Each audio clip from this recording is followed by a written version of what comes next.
Hey everybody, so one of the biggest issues that all my clients have, no matter how many times I kind of talk about it or show examples, or in my Dropbox folder there's loads of videos, there's loads of examples, but sometimes some people just, they need a bit more one-to-one help. So every now and again you'll find that I redo a video. So this is the 2024 video on how to choose the first lead. We'll probably do the pad as well. Now, it's worth noting that a lead is not going to sound too thick and full without a bass line. So what I just need to do is just quickly.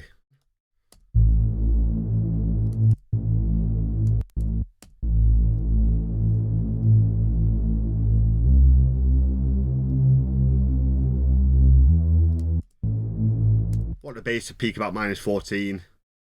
We'll do the pad after because this is mainly like, choosing your lead, but I guess I'll probably label it, initial layers or first layers 2024.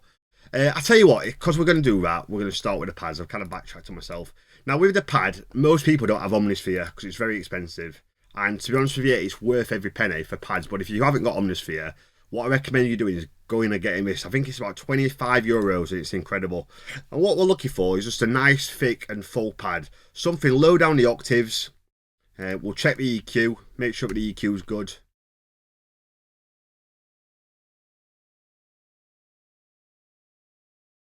For some reason, the template's got that set up. Right, anyway, I'm talking to myself. So let's just play the pads on their own.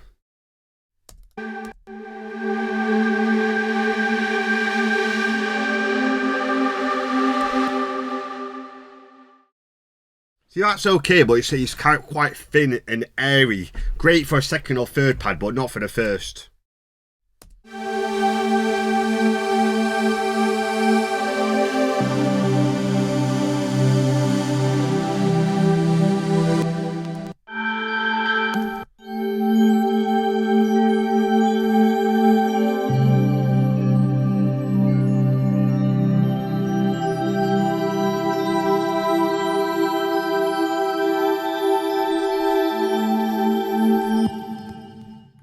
So that would be a really nice first pad. It's got some nice low frequencies, and let's have a look at what happens with the cutoff.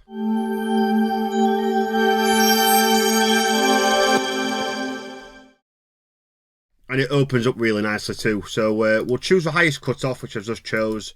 We've already mixed the bass to peak at -14. Let's mix the pads to the lead, to the drone.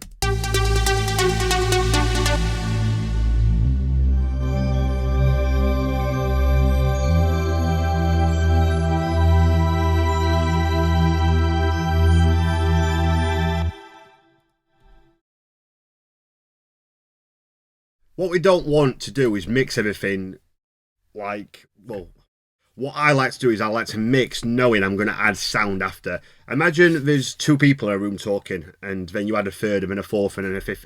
Even though people are not talking louder, the volume in the room becomes very loud.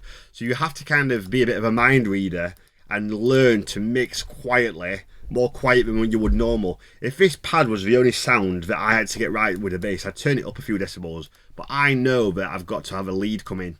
So for now, I've chosen the sound. I've chosen the loudest part of the cutoff that I want it to have, which is here. Would make an automation mark as well, just in case, so it can't change. There you go. And I've mixed it into the bass, knowing I'm about to find a lead. Now, when it comes to the leads, Spire is just what I tend to use, and I tend to look for a pluck for the first kind of part of the lead layer. Now, you've got to think of, I like to use cooking as an example. When you're making an Indian curry, you start with, generally speaking, you start with garlic and onions. I mean, you add a host of different spices, and eventually you would add stock or a gravy that's been pre-made, and basically you build up flavors, and that's how you get these incredible tasting curries. They're not made with just one flavor. You've got to think about the same when it comes to your pads and your leads. So when I choose a plucky kind of sound that's not really very big and it's quite dull, you've got to understand it's the foundational layer. So don't worry about it too much. Well, you can use a lead, there's nothing wrong with that. I just prefer kind of using plugs for this sound. I just think it generally sounds better. And now we want to make sure that the EQ is open. So let's just go through the plugs.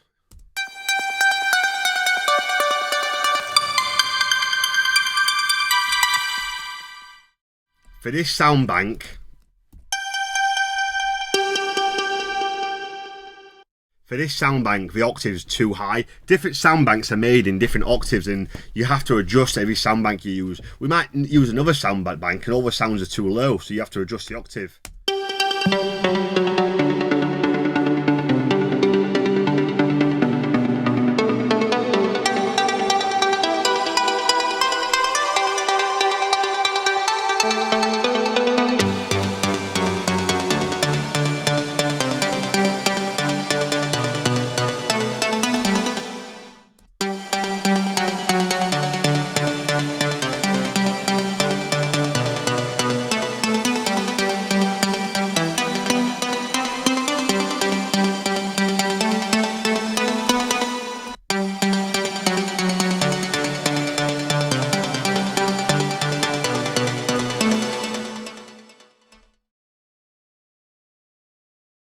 Now that sound on its own doesn't sound that pleasant, but it's got a couple of things. Number one, when I turn the cutoff up and down, it's really reactive.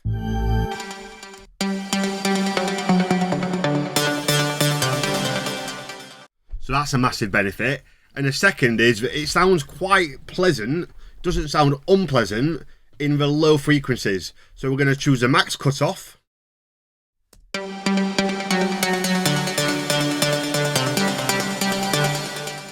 Now remember, a lot of people with the first layers, we turn them right up. And we do that because they think that that's how we get this big sound. But again, it's about building flavour, building sound. I use these stupid analogies. And, you know, we're building sound. So you can start with a nice thick pluck with the cutoff fairly low.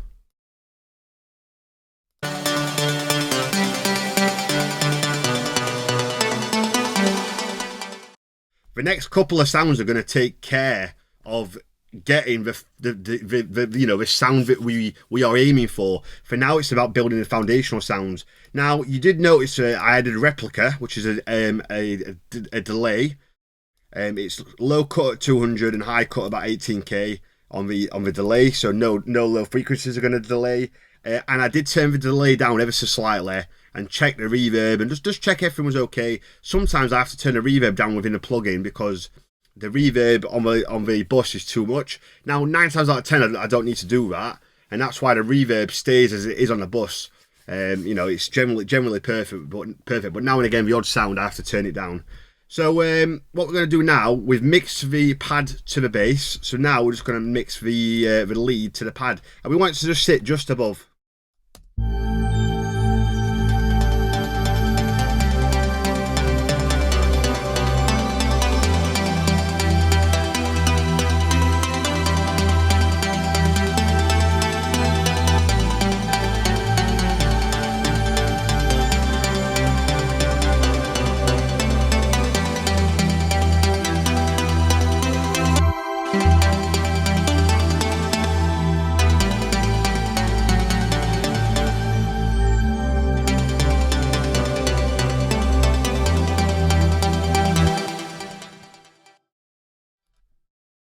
Now, when it comes to mixing, that all comes down just to years of experience and your personal ears, and also the speakers you're using and also the acoustics. So I've just quickly mixed that, and you know, that's just the way I kind of do it. Next, what I would do is I would choose another pad, something that adds to this one, and then something that adds to this one. I guess, to be fair, why not just do it? I mean, it's a bit of a longer video than I expected it to be. I was going to do the initial layers, but we'll just call it the first 2 layers. On this one, I don't know if I added the cut off E marker, so I'm just going to throw that in there just so it doesn't change. This one we're going to reset. Another thing I didn't do was check the compressor on the lead.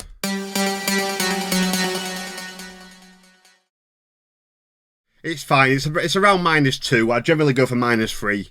Attenuation. That's how much compression has been, how much of the track has been squashed a couple of decibels, so not much. So with this one, we just want to add something that adds to the first sound. So first I like to choose a sound.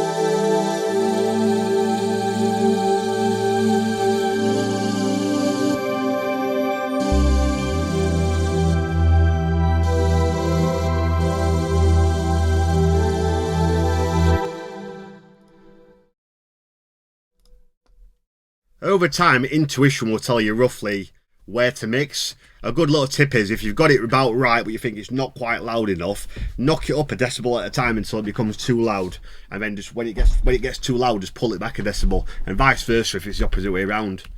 Now for a lead. Now we went for a pluck. This time we want to go for more of a lead kind of sound. We'll turn the delay off because we don't necessarily need it. This is a great preset bank as well. Let's go to...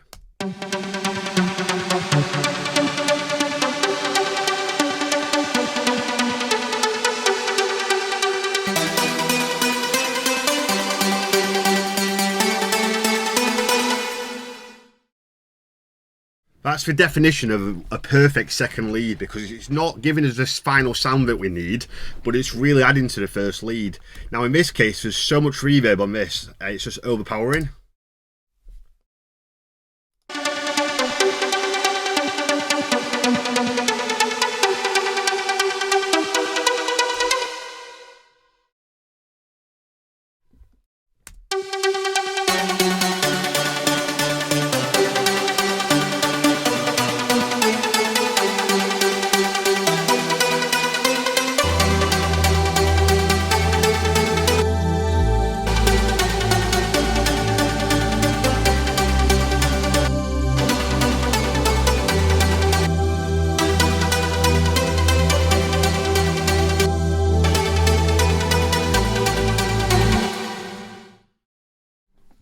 Something really interesting happened there. I added the lead and mixed it appropriately, but it felt too loud, but I didn't want to adjust the lead because I was happy with the mix. So what I did was went to a lead bus and managed to turn it down 3 decibels anymore, and it would have been too quiet.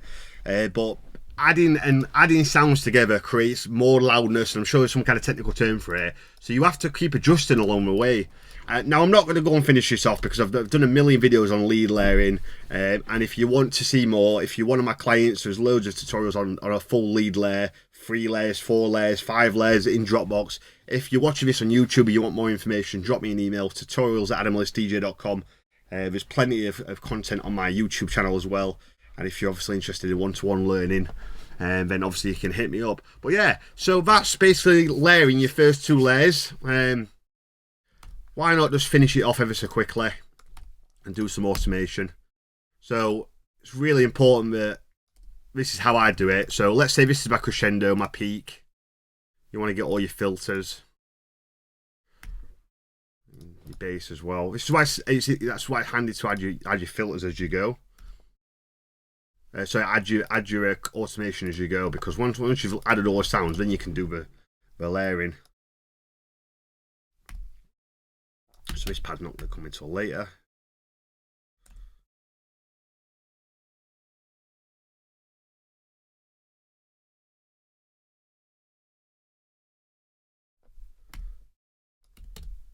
It's just trial and error. This might sound shit. Sometimes the filters don't work as well when you turn them down, but I think we assessed that they were nice filters, so that should be okay.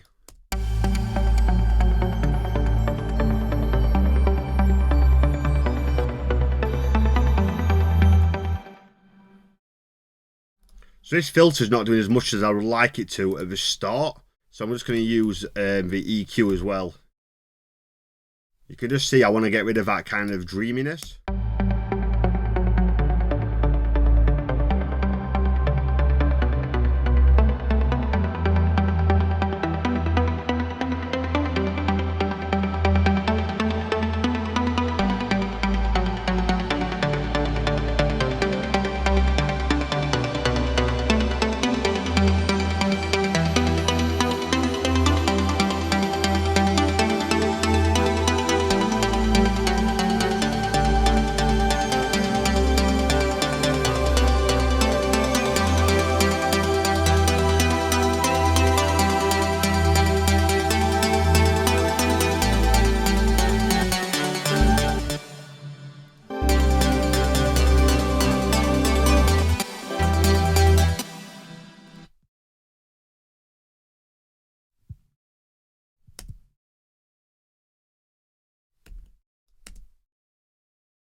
There you go, just made a couple of final changes when I'm mixing. I felt the pads were a bit loud, so I turned them down, but then when I soloed them with the bass, it became very bass drone heavy, and I didn't want that, so I left the pads as they were and turned the leads up instead, so I kind of did the opposite thing.